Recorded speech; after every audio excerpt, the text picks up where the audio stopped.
Well, let's open our Bibles tonight to a couple of Psalms that we'd like to look at. We'll begin with number 137, and then we'll move to 126. You remember in the prophets that the Lord warned Israel so many times about their activities, and Israel the same way, and Judah after that they had divided. And Jesus made a statement over in the New Testament about a house divided against itself will not stand. Probably was chiding those Israelites when he said that, even though they had returned from captivity at that time. And they spent 70 years in captivity, but of all the times that the Lord warned them, and he sent prophet after prophet, and they killed the prophets and stoned the prophets, and finally there was 3 times that Babylon came and took children of Israel into captivity, and 586 BC was the last time when Judah went into captivity for the 70 years. And here we have a record of their journey to the land of captivity in Psalm 137, where the psalmist said, "By the rivers of Babylon there we sat down, yea, we wept when we remembered Zion." Well, obviously they were traveling from Jerusalem or Zion to Babylon, to a strange land, and they were going to be slaves in a strange land, and their mind began to go back, and they remembered what was at home. And then in verse 2 he said, "We hanged our harps upon the willows in the midst thereof, for there they carried us away captive, required of us a song." Now, can you imagine the sadness of the children of Israel? And when it had finally dawned on them that judgment was real. We talked about judgment some this morning, but here, this is another judgment of the children of Israel when they returned from Egypt, and they came into the land, and they got satisfied, and they weren't doing what the Lord said, and they weren't carrying out His statutes and His law, and they were just worshiping idols, and they were drifting away, and they got intermarried with all those heathen tribes, and just many, many such things that the Lord said not to do, and they weren't carrying on the temple worship like it was supposed to be. It just become something that they did, and there was no real meaning to it. And so the Lord here has them, and those that are carrying them away wanted them to sing. Now, when you're in a sad state of mind, when you are really worried about something, it's difficult to smile, and much less to sing, is it not? And they had realized what had happened, so instead of singing, they refused, and they just put the harps in the willow trees. And, I've wondered if they were there when they returned after 70 years. I much doubt it, that they had long ago drifted away. Now, they required of us a song, and they that wasted us required of us mirth, saying, "Sing us one of the songs of Zion." Now, this was strictly in humiliation. They didn't really want to hear a song of Zion, a group of people that was carrying them away, who were worshiping false gods and singing songs to those of the stars and those imaginary gods, and they really didn't want to hear a song about Jehovah. They just did this, no doubt, because they could, and they wanted to humiliate the captives who were going about to be slaves. Now, he said, "How shall we sing the Lord's song in a strange land?" How shall we sing the Lord's song in a strange land? You know, there's people today that are drifting away. We're about to study in our Sunday school in the next few weeks in the rest of 1 Thessalonians, and particularly the second book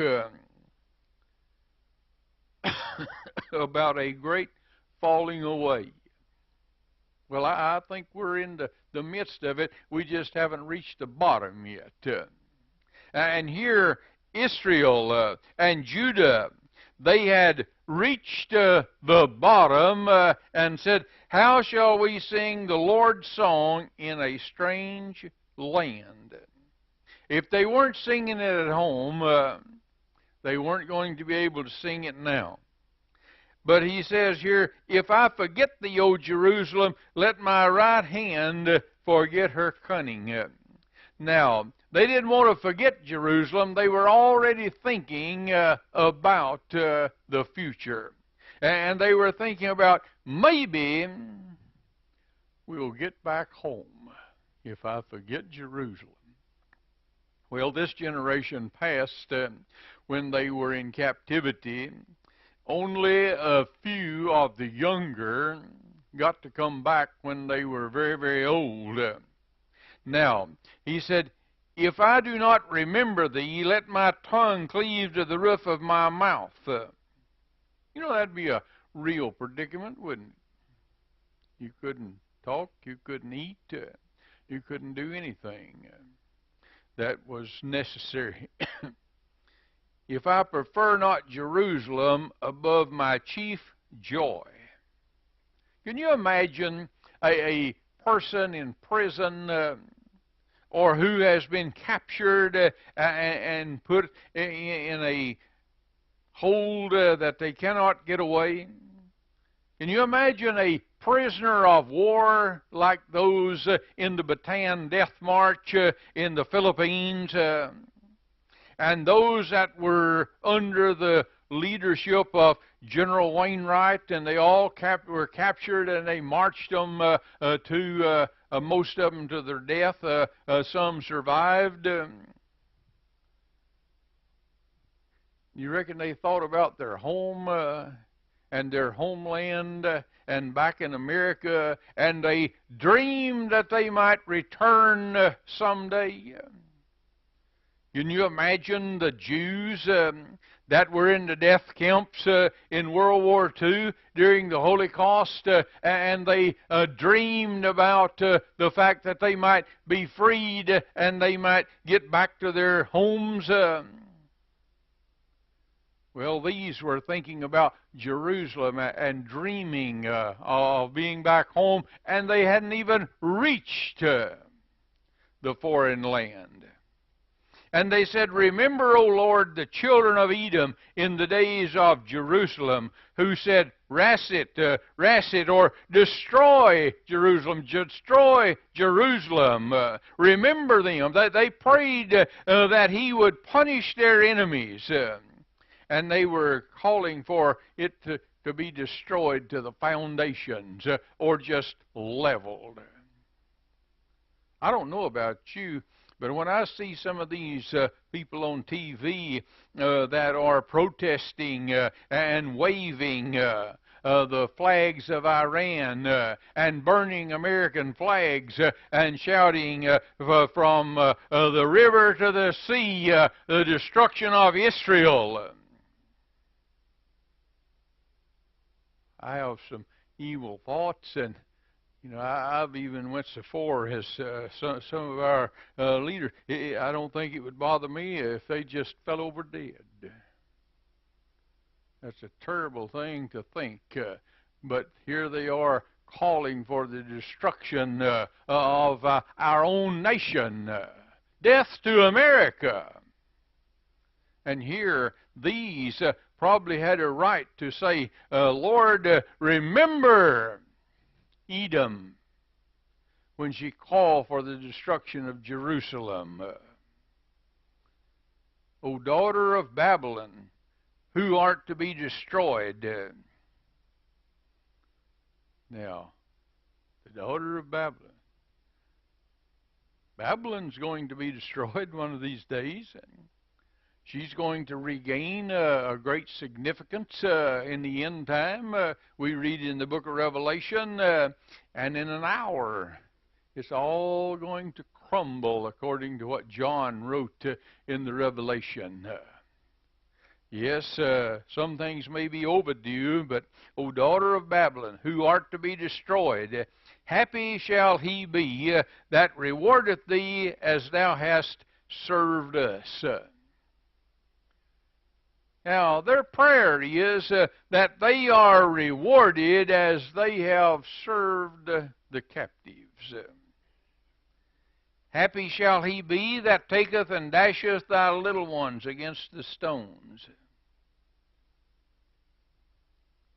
You know, that's a sad situation. If you've ever looked and read any of the history of the churches of the Valley of Piedmont, when the people came and they hunted down the Albigenses and the Waldenses and those in the mountains that were hiding from the elite in Rome, there's pictures and drawings of babies that are held by the feet and bashed against the cliffs when they found them there in the mountains. It is a terrible, terrible scene and terrible reading about those children of God who have suffered such things as is written right here. If you don't believe it exists, I have a copy of that book in my library. You can see. Now, here we find Israel as they were taken away, as they were destroyed. But you know, the Lord is gracious, and Daniel, you'll remember, was reading in the book of the prophet Jeremiah when he was in captivity about the 70 years that they were going to spend. And Daniel and his three friends, Shadrach, Meshach, and Abednego, who were there in the king's palace, they were of the educated, the smartest, and the elite. And they were given some positions to help in the kingdom there. They weren't treated as bad as some others. But then we find the psalmist in number 126, where that came to an end, and he writes concerning it. Now the Lord remembered Israel, and he raised up Cyrus, the king of the Medes and the Persians, and he signed a decree, and he let Nehemiah and Ezra and others return to the homeland. They rebuilt the wall of Jerusalem that was torn down. Even in troublous times, when they had to work with a weapon in one hand and tools in the other. They worked when people were making fun of them, and they was able to rebuild the wall and to get the rubbish out of the temple, whereby they found the book of the law. And they read it. And they put the priest up on a platform real high. And they stood there until the midday, from early in the morning, to listen to the reading of the law, because some of them had never heard it.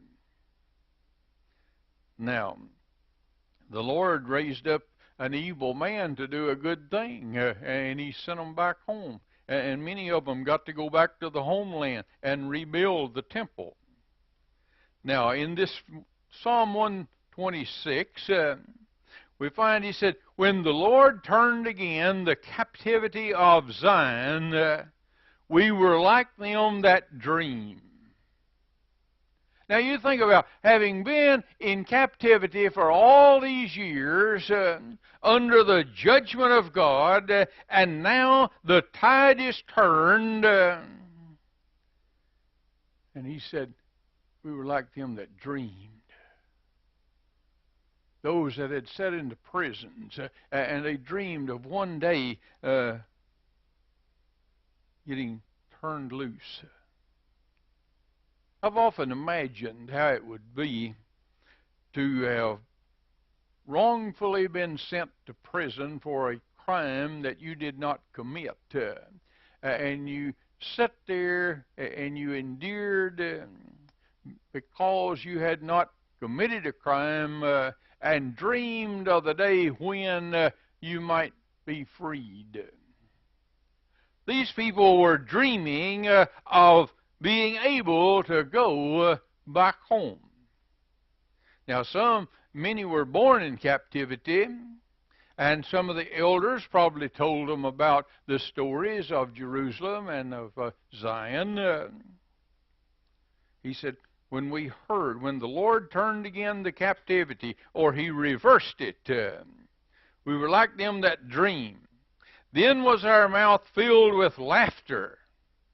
You see, at the river they were in sadness, and now their sadness has turned to laughter and rejoicing, and our tongue with singing. Maybe they remembered some of the songs, or some of the younger had been taught by the elders there in captivity of the songs of Zion, and they were singing them by heart. Can you imagine as Nehemiah led an expedition and Ezra led an expedition that they were joyfully singing on the way back? I doubt if those harps were there.